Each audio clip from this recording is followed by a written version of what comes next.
And then we could add an event above here. And here we could do, let's say, a has record event. So this event allows you to check if a record exists. Or actually, maybe we could do this a bit differently. Let me take a quick look. If we come to our endpoint again, let's see what we've got here. So essentially, we want to make sure that the start time and the end time in the future, actually. So what we could do instead is we could use, again, just a return event, keep this more simple. And we could say return if the start time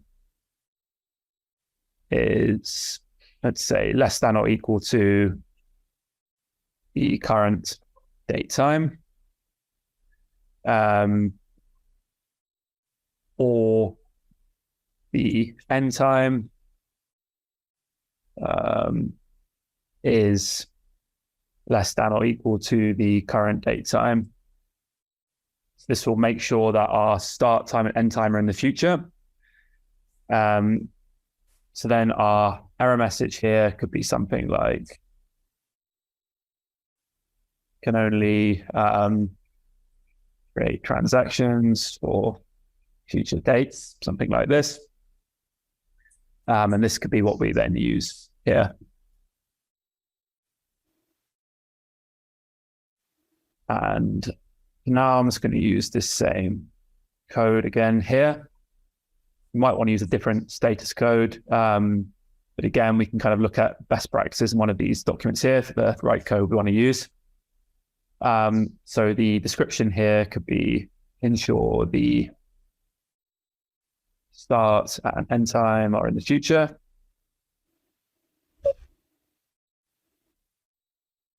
And then you might also, if you want to get more granular, we could do another return event after here. And we could say, check the start time, say return if the start time is greater than or equal to the end time. So you want to make sure that the start date is prior to the end date, otherwise that makes no sense either. And our error message here could be something like start time must be before end time. And we could just add this in here. So let's do error message 2 and error message 2. And then our status code here can be, again, let's just use the same one as before. So exit, it's start time before, after end time.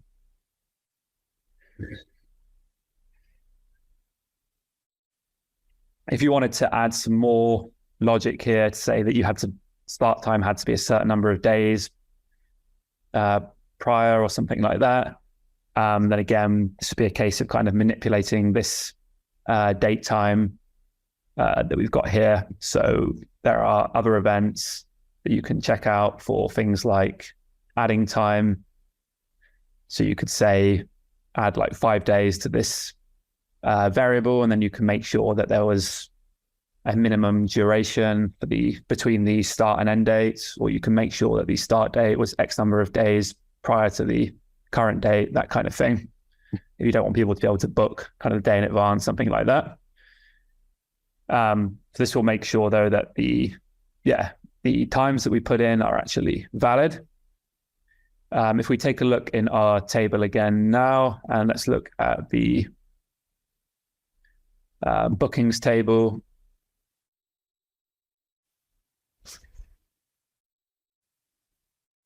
I think that should be good there. You could add some more things in as well. Maybe we could do another event above here, and this time we could actually use this has record one, and you could look in your bookings table and you could say something like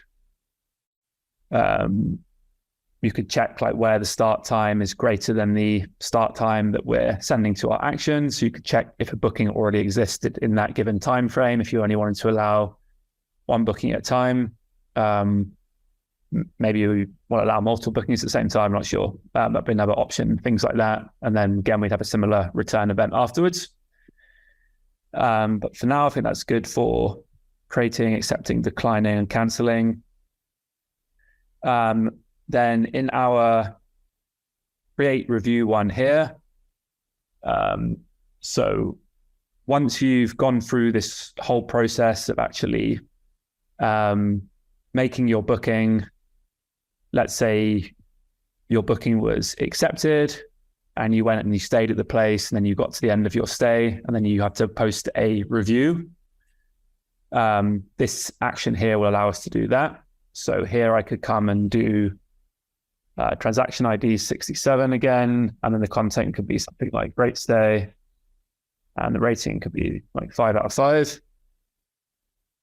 So if we now come and look in our reviews table, we get this new review here. It says great stay, rating 5. It was made by creator ID 34.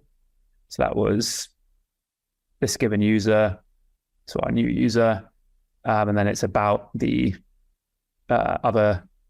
subject ID is going to be the user that we're actually writing it about. I could come now here again, presumably, and just click run again, and let's see what happens. Yeah, so now if I click run twice, I get 2 records in this table. So probably we don't want to allow that. You should only be allowed to post 1 review per stay. So that's a mistake there. And also you should probably only be allowed to create reviews for transactions that have actually come to an end. So when the end date of your booking has been reached, for example. So what we could do to protect against that, let's say we could add an event above here.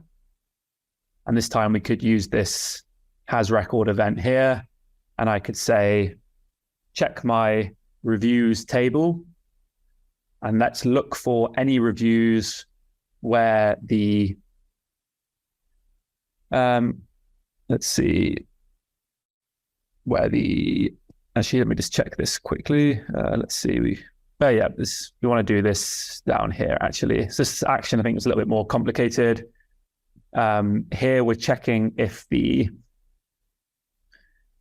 user making the review is the customer, or if the user making the review is the provider. So let me just check how we got this set up. Let's make sure we do this correctly.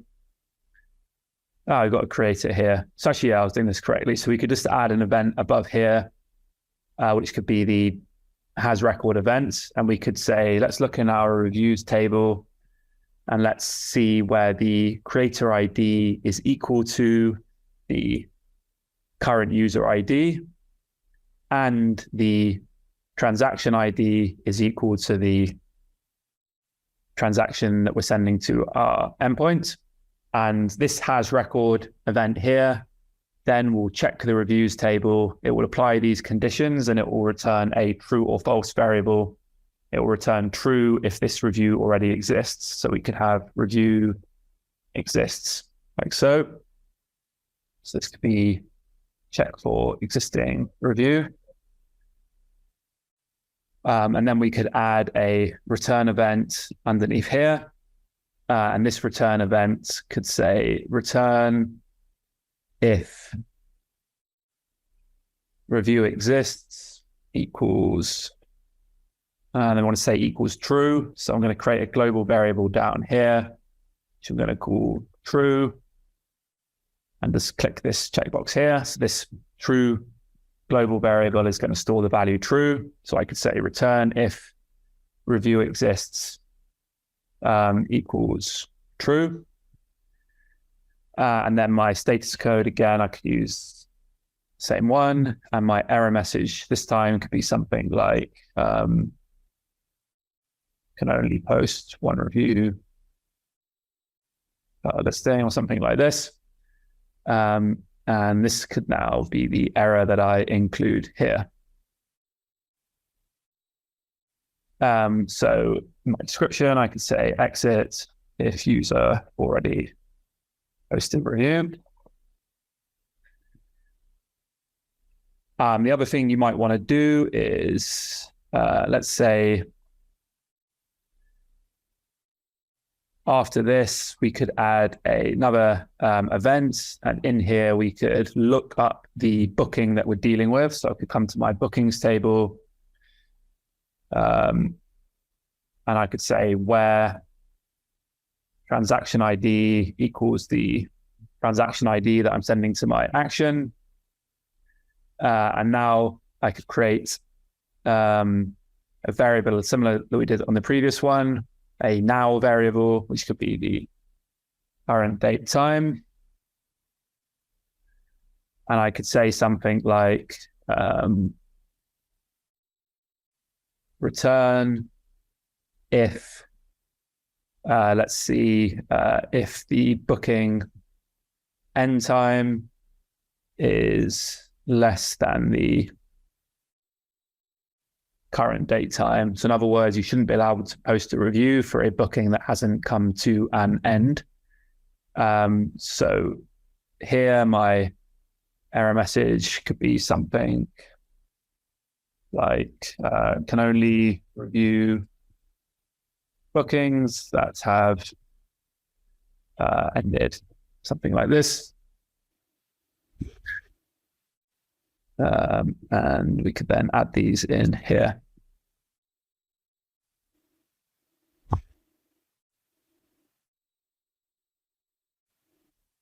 So exit if booking end time less than current time.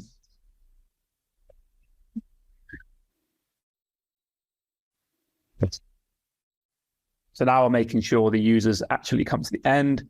And then you might want to have some other logic in here. So we can create another date time variable, which could be,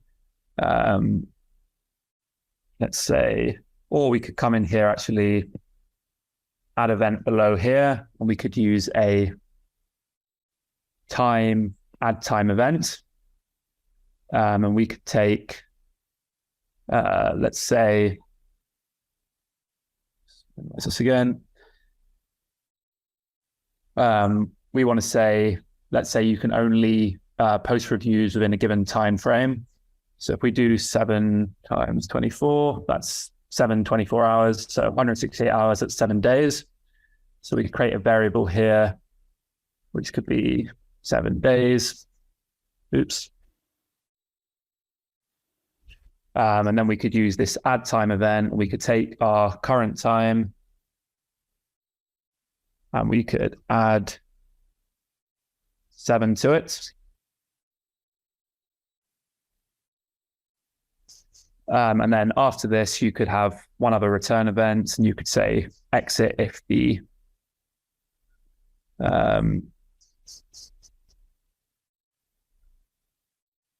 current time is, or in fact, we should add another one here. This will be, let's just add one variable up here, in fact, which will be 7 days from now. This is the one that we're going to add 7 days to. So let's come back to this again. Let's do add time. And here we could do, 7 days from now, like so. And then we could say exit if the current time is greater than this. So this will only then allow you to post reviews 7 days after the event has taken place. So let's say if current date time is greater than, let's say, 7 days from now. There you go. So then our error message here, this could be message free, could be can only post review or within 7 days, something like must post review within 7 days booking. And then we can use this error message here. And again, we can use this forbidden code here. And this could say exit if review posted more than 7 days from end of booking.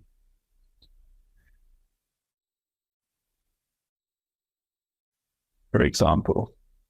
And I think that is correct there. Let's test that one. So if we just come back out of here again, so we've got create review, which creates our review. Now we make sure you can only post one review. That review has to be within 7 days of your booking endings. You can't book before or after those dates.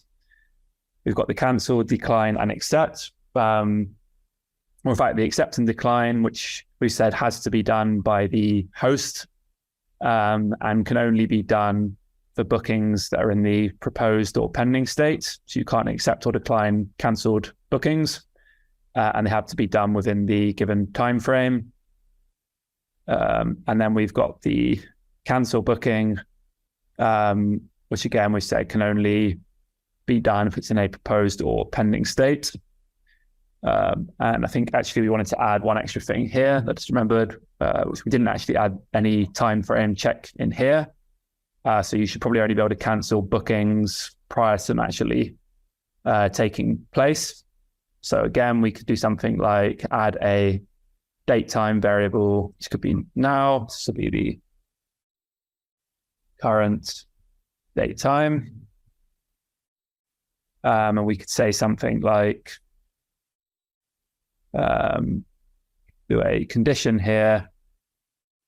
And we could say if, or in fact, we'll do a return again. We'll do the same thing as the other ones. Let's say return if booking start time is greater than current date time. And you might want to set some threshold here so that it was like you can only cancel within 7 days of the booking or something like that. But for now, let's just say you can cancel up to the last day. So the error message here could be cannot cancel booking that has already started, something like this. And then we could add this message in here. And I call those the same thing. Let's call this one error message 2.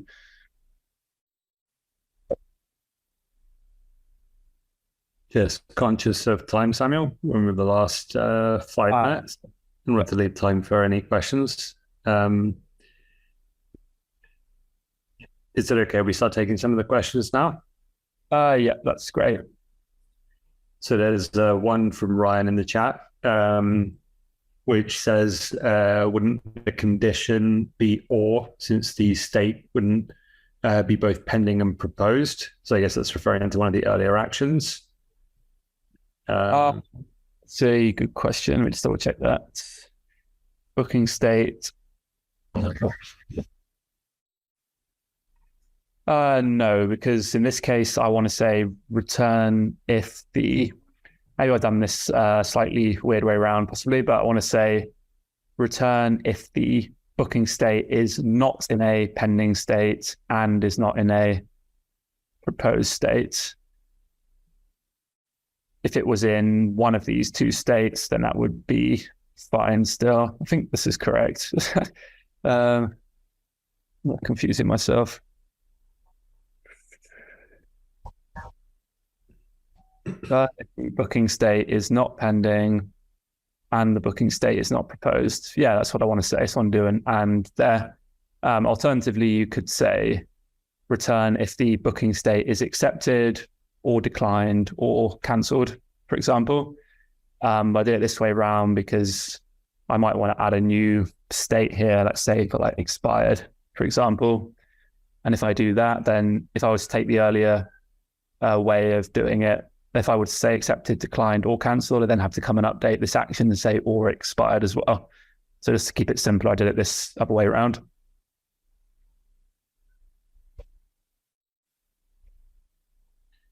All right. And I've I've enabled unmuting, so if anyone else has any questions, feel free to unmute yourself and go ahead and ask.